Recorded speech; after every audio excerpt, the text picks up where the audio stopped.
काही सिनेमे तुम्हाला हळूहळू आपल्याकडे खेचतात. मार्टी सुप्रीम मात्र पहिल्या काही मिनिटातच तुम्हाला गोंधळात टाकतो.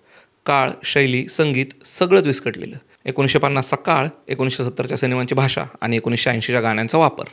हे सगळं चुकून नाही. हा सिनेमा मुद्दामच तुम्हाला अस्वस्थ करतो, कारण त्याचा नायक स्वतःच कधी योग्य ठिकाणी नसतो. अनकट जेम्सनंतर जॉश शाब्दीने एकट्यानं डिरेक्ट केलेला मार्टी सुप्रीम हा सिनेमा एक अशा माणसाचा आहे, ज्याला स्वतःबद्दल एकच ठाम विश्वास आहे की आय एम ग्रेट. तो खरोखरच महान आहे की नाही हा प्रश्न दुय्यम ठरतो, कारण त्याचा आत्मविश्वासच त्याचं भांडवल आहे. प्लॉटबद्दल बोलायचं झालं तर मार्टी माउजर म्हणजेच टिमोथी शाल्मे हा न्यूयॉर्कमध्ये राहणारा टेबल टेनिस खेळाडू. आर्थिक परिस्थिती बेताची, आयुष्य विस्कळीत, पण स्वप्न प्रचंड मोठं. जगातला सर्वोत्तम खेळाडू म्हणायचं. स्पर्धेसाठी तो न्यूयॉर्क सोडतो, आलिशान आयुष्य उधारीवर जगतो, लोकांना फसवतो, खोटं बोलतो आणि प्रत्येक चुकीला अजून मोठ्या चुकीनं झाकण्याचा प्रयत्न करतो.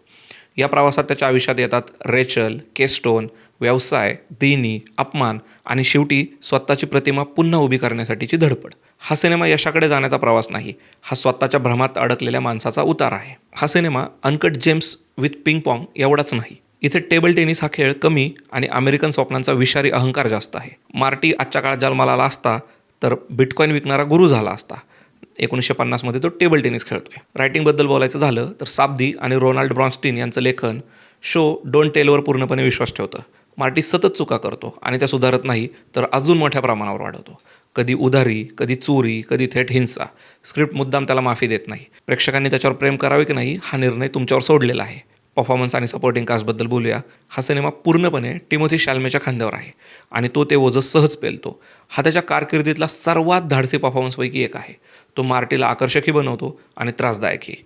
सपोर्टिंग कास्टमध्ये ओडिसा एझेन, जिने रेचलचा रोल केला आहे, केवळ सपोर्टिंग गर्लफ्रेंड नाही तर मार्टीला समजून घेणारी आणि कधीकधी त्याला सक्षम बनवणारी स्त्री आहे. ग्वॅनेथ पेल्ट्रो फेडिंग स्टारचा क्लिशेड रोल टाळत भावनिक गरजांनी भरलेली व्यक्तिरेखा साकारते. कॅमिओज आणि साईड कॅरेक्टर्स मुद्दाम अनपेक्षित ठेवले आहेत, जे कथेला अजून अस्थिर बनवतात.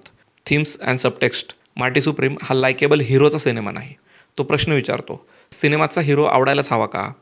हा सिनेमा अमेरिकन भांडवलशाही, पुरुषी अहंकार आणि मीच सर्व काही या मानसिकतेचं मूळ शोधतो. मार्टी हा खलनायक नाही, पण तो आदर्शी नाही आणि हीच गोष्ट सिनेमाला अस्वस्थ करते. Cinematography by Darius कॉन्डोजी.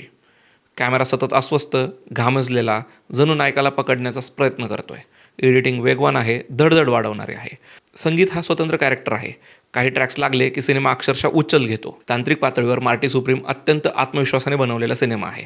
Picture was verdict. Marty Supreme प्रत्येकाला आवडेलच असं नाही. तो संयमी नाही, तो माफक नाही आणि तो प्रेक्षकांना गोंजारत नाही. पण आजच्या एकसारख्या सुरक्षित सिनेमांच्या गर्दीत असा धाडसी, त्रासदायक आणि विचार करायला लावणारा सिनेमा फारच दुर्मिळ आहे. मार्टी माउजर हा महान आहे का? कदाचित नाही, पण तो स्वतःला महान समजतो आणि त्या भ्रमाचं ओझं त्याला आयुष्यभर वाहावं लागतं. मार्टी सुप्रीम हा विजयाचा नाही तर अहंकाराचा आणि भ्रमाचा सिनेमा आहे आणि कदाचित तोच त्याचा खरा पंच आहे.